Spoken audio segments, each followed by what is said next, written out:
Hey, what's happening, guys? Dan Darrow here with another Options and Play video update. First off, just want to say thanks to those of you that stuck around for yesterday's option session. It was on Tuesday after the long weekend. Normally we get together on Mondays, but because of the schedule, we got together on Tuesday. So understand if you weren't able to make it, um, check it out. The recording's up on the T3 YouTube stream under the Options and Play Coaching tab. So if you weren't able to make it and you have some questions, let me know. You guys know how to get in contact with me. Um, now, we didn't talk about this specifically last night, but it was something kind of on the top of my mind today as Lulu's due to report after the close. Ramp into the report style trades. I've gone over this a ton, and it's one of or lately it's been one of our favorite trading strategies around earnings because it's trying to capture a move right ahead of earnings, and then hopefully, if done well, not really taking the earnings risk, right? So you catch the move ahead of time, and then either lightening up size wise, lightening up debit wise, or maybe just closing out the trade entirely before the earnings release. Now, the rule of thumb is if the stock doesn't ramp, so if you're looking for a ramp to the report, and that's what I was thinking on Lulu because it was a top name, was acting great, had coming off a really strong quarter in June. Nike had a fantastic report 2 months ago. Under Armour had a fantastic report last month, right? And this stock was acting really strong. There was a negative analyst note that knocked it back to 400. So I thought that the sharp 15, 16 point drop was an interesting opportunity to step in for like a quick ramp back up ahead of earnings, but the stock has just kept sliding and sliding and sliding and sliding, right? So the rule of thumb is for these style of trades is if you can't reduce risk or if you can't lock in money, then more often than not, I'm getting out, okay? Because the whole style of the whole theme of the ramp into the report is the stock to run into the report, obviously, right? So when it doesn't do that, then you start to question if this is something that you want to be involved in, especially if you weren't able to reduce risk. Then that's taking full risk into the report, and that's not really how we approach it, right? So if you want to look at it from like a different perspective, right? So the ramp into report doesn't work, but now if you're looking at for an earnings trade, and I get asked this a lot, it's like how do you come up with like targets, right? Like how do you figure out how do you figure out what the potential move could be, right? And first and foremost being what's priced in. In this case, the weekly options are priced in about 21 and 22 points, right? So I do those videos always mentioning that.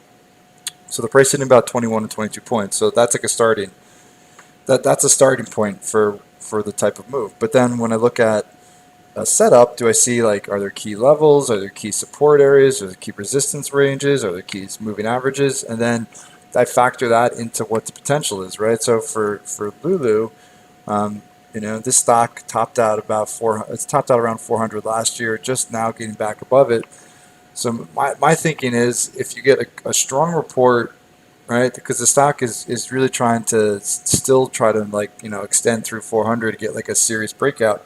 My rule of thumb is a measured move on multi-month resistance or multi-month support range would be about 10%. That's usually like my quick and dirty rule of thumb is like I'm usually looking for like about a 10% extension. So if it was 400, then my level would probably be closer to like 440, right? So about a 10% extension above like the resistance range, which in this case is 400. So yes, options are priced in 20, 21 points, 22 points, but if it is a great report and it does get above 400 and the volume's good, right? Like ultimately, I feel like a measured move target could be closer to 440, right? If it's good.